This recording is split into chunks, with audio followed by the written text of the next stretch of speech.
Aš Lietuvoje TV pagalbą, sakysiu, kad įsimylėjau merginą, kurie buvo 16. Amžius tik skaičius. Neįsivaizduojamai, kaip aš tavęs pasilgau vaikutę. Žiauriai, man šipuliukai prie kūno neteina. Ant kiek aš ten myliu? Aš neįsivaizduoju. Pavasarį savo Discordo kanale pastebėjau keistai besireiškinti vartotoją. Na, būti keistoliu nėra nusikaltimas, visokių būna. Tačiau jis vis rašinėdavo dviprasmiškas ir nepadorę žinutės vienai vartotojai, kuri yra nepilnametė ir vis dar eina į mokyklą. Kadangi jam tai nerūpėjo, jį tiesiog užblokavome. Tačiau jis ateidavo vis su naujais vartotojais ir rašydavo dar keistesnius dalykus. Tos merginos Discordo slapyvardis yra Princesė arba Suzana.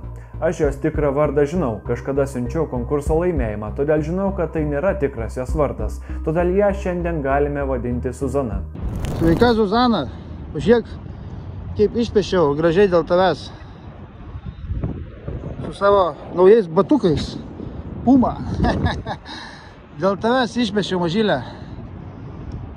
Kad man atleistum ir suprastum, kad jie tavo draugai, jie yra netikri draugai ir jie tau gero tikrai nelinki. Jeigu net prieš vadovą nuteikia, tai ką kalbėt apie juos iš vis. Myliu tave. Sveika, Zuzana. Su kuriuo raktu galėčiau atrakinti duris į tavo širdį? Pasirodo, prie jos šis vartotojas pristojęs jau ilgą laiką. Net merginai šį užblokavus, jis vis bando ją pasiekti iš kitų vartotojų ar per kitus žmonės. Visai atsitiktinai išsiaiškinam, kad tas keistuolis yra keistoje lietuviško interneto pusėje jau daugiau nei 10 metį besivaidenantis vyras slapyvardžiu Vutangas. Tam, kad man ant ledų užsidirbti, dėl to, kad jūs negalite manęs paremti, aš turiu būti atsakingas pats už save. Kodėl? Kodėl jūs kitus remėt, bet manęs neremia niekas? Mano plaukai visai nebestovi, karoči. Reikia naujo šampūno, kaip brantai. Naujo šampūno man reikia. Niekas negali užmesti ant šampūno. Aš nematau, kad aš būčiau praplikęs. Mat, netgi čionais turiu plaukų. 5 plaukus turiu čionais. Jeigu psichuškė nešveš.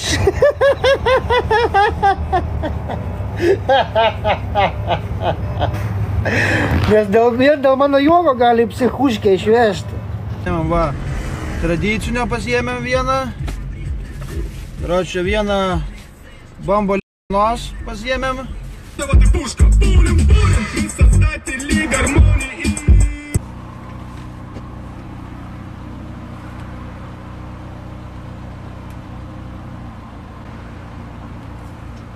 Blet, apsimaišau kelnes, nahui, ką daryt?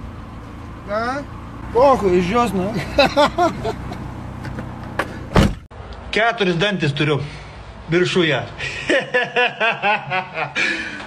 Užtenka, pogo.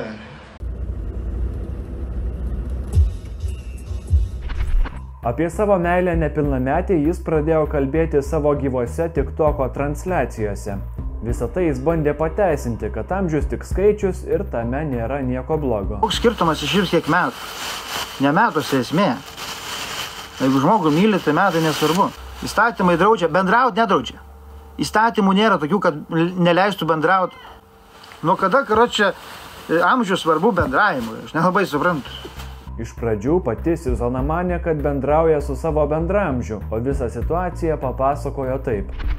Jis mane buvo rugpjūtį į draugus pridėjęs, truputį pabendravom kelias dienas, o paskui jis kiekvieną dieną parašydavo labas, labanakt. O po kelių mėnesių ilgiau pabendravus supratau, kad kažkas ne taip. Klausiau jo, ar neturi netyčia kokių problemų su psichika. Sakė ne. 2024 supratau, kad tikrai kažkoks keistuolis yra. Pradėjo visokias nesąmonės rašinėti, kad nori su manim eiti į mokyklą kartu į vieną klasę. Nori būti mano klasiokas. Tada pradėjo labai daug klausinėti apie mane. Rašė, kad jis nori jaunos merginos, kad jį jam galėtų vaikų pagimdyti. Aš prašiau man tokių nesąmonių nerašinėti. Paskui sužinojau, kad jo vardas Donatas ir jam atseit 28. Tada jam parašiau, kad nereikėtų mums bendrauti. Jis, kaip visada su savo fraze amžius tik skaičius.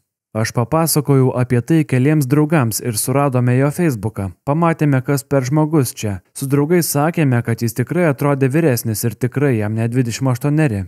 Jis dar savo mamai apie mane pasakojo. Visada man rašydavo, kad grįžęs į Lietuvą atvažiuos pas mane būtinai. Net buvo prašęs, kad paklausčiau tėvų, ar leis jam pas mus pagyventi. Iškrypusiai baugu ir tai, kad Vutangas meluoja savo amžių. Sako, kad gimė 95, nors iš tikrųjų gimė 85 ir jam šiais metais sukaks 39 metai. Jo TikToko paskyroje yra nurodytas jo vardas bei pavardė – Donatas Kiaušinis. Pagal tai galima rasti jo likviduotą Anglijoje registruotą vairuotojo paslaugų veiklą. Čia viešai nurodyta jo gyvenamoji vieta ir amžius. Dabar savo paskyrose jis kone kasdien kelia žinutes dedikuotas užblokavusiai nepilnametiai, rašo meilės žodžius, kelia keistus vaikų įrašus, taip pat savo vardą visur pasikeitė į slapyvardį For Susan Only. Amžius tik skaičius. Kas galvoja, kad jeigu bendrauju su nepilnametėmis į pedikas, jie patys yra pedikai. Jūs, karočiui, čia Donatas, Arnas, prikaišio kažkokių nesąmonių, kad aš toks blogas anoks. Čia dabar kas per nesąmonį. Gerai, tik tokia mergaitės repost, nu ir ką, man gal mergaitės patinka. Jūs galbūt paklausite, kokia šio video esmė.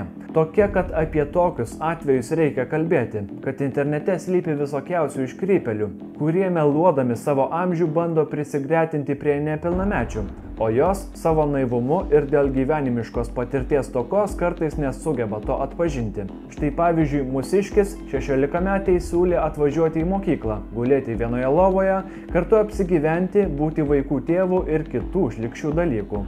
Galima tik spėlioti, ką jis galėtų tai mergaitei padaryti sutikęs realybėje.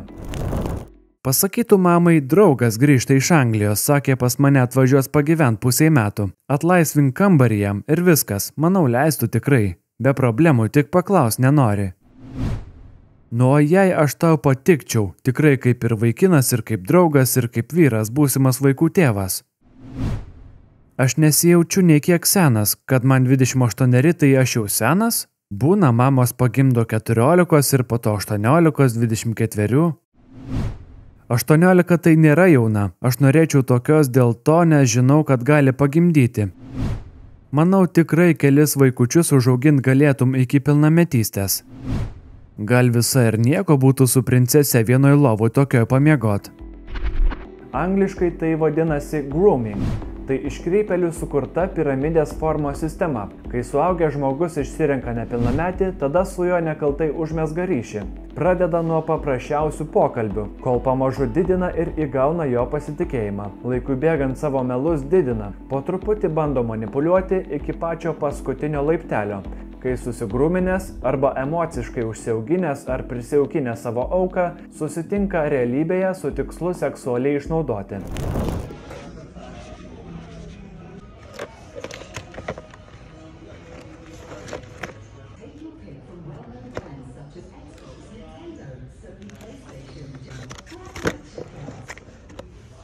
Jeigu atvažiuotum, atskristum į Angliją kitais metais, jeigu draug mane išeitų Lietuvą, tai čionais atsivežčiau tave ir tavo draugės. Ką, myliu tave? Bet vis tiek, ant kiek aš ten myliu? Aš neįsivaizduoju. Ar iš vis nors vienas žmogus, tai kokia nors yra gyvenime taip mylėjęs kaip aš tave. Per viso pasaulio, turbūt sudėjus. Turbūt, kad nėra su tokio, tikrai. Atsiras turbūt tokių, kurie sakys, kad su tai žmonėmis ne viskas gerai. Jų smegenys akivaizdžiai užstrigusios paauglystėje ir jie turi kitų psichologinių problemų. Bet kodėl jos turi paliesti kitus ir paūmėti kitų žmonių, o ypatingai nepilnamečių sąskaitą? Šiandien tiek. Ačiū, kad žiūrėjote. Likite saugus, perspėkite savo jaunuosius giminaičius, pažįstamus ir draugus. Ir nepraraskite budrumo. Iki kito karto. Pirmas dalykas, kad mane apkaltino nebūtais dalykais. Tenai stoju trečioje lentynoje, karočiui, bibliotikoje, ne? Trečia lentyna, karočiui, vadinasi. Žinojote, kad Karibų piratai nėra tik... Arnas Gušauskas. Aš nežinau tiksliai jo vardą, pavardės nežinau. Ir šį kartą jis nori iš manęs pasityčiot. kad aš įsimylėjau nepilnametę, karočią, ir tipo, ten rašau kažkokią žinutės, ten dar kažką tai. Dar padirbs kokį video arba įrašą kokį padirbs. Tai gerai, aš į teismą paduosiu. Lietuvoje, kada būsiu Lietuvoje, susitiksim ir jeigu pasakys, kad nenorim bendrauti, aš ją paliksiu ramybėj. Aš Lietuvoje TV pagalbą, karočią, sakysiu, karočią, kad įsimylėjau merginą, kurie buvo 16, dabar jie 18 ir aš noriu ją pamatyti, nes be galo myliu stipriai ir noriu padaryti visas pastangas, kad su ją būt kartu. Ir žiūrėsim, kas bus, ar TV pagalba man padės, kaip žymiam influenceriui Lietuvos, ar ne.